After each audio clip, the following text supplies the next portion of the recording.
Welcome to tax4trucks.com, the simplest and most accurate way to file your IFTA return. To get started, use this box to enter the balance from a previous period, in case you have any. Then select if it is money you owe or credits owed to you.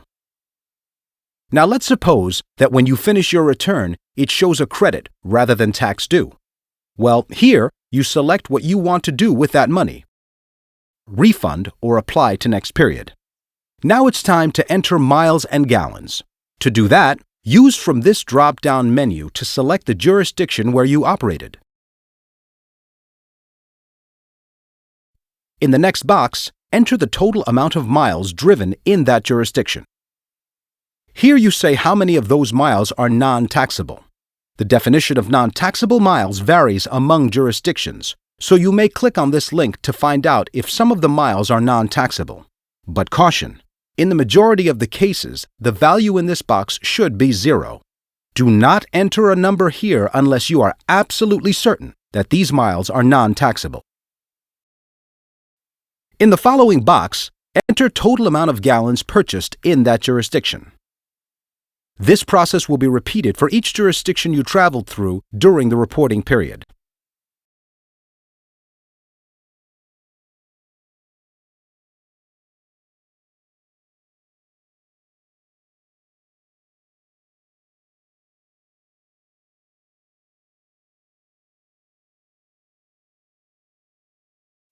In the case you made a mistake and want to delete a jurisdiction, all you need to do is check this box and save changes.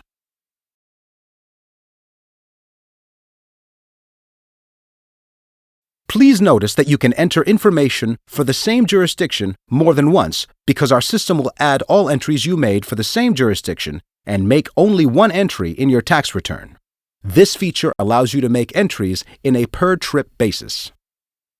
When you have completed this form, but still need to enter data for more jurisdictions, save changes and generate a new page using this button.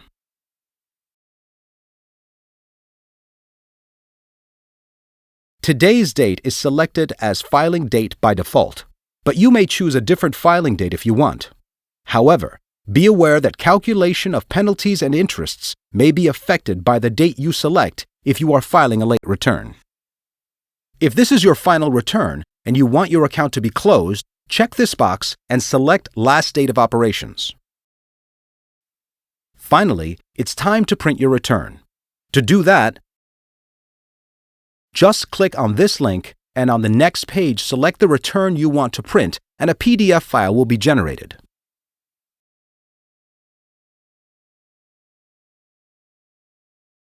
Here, enter your IFTA account number and then review the calculations.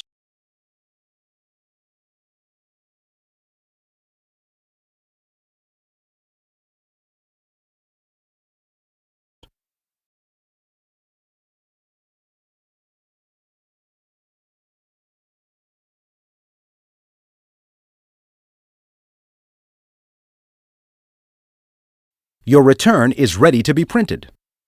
Wasn't it easy? And it took less than 5 minutes.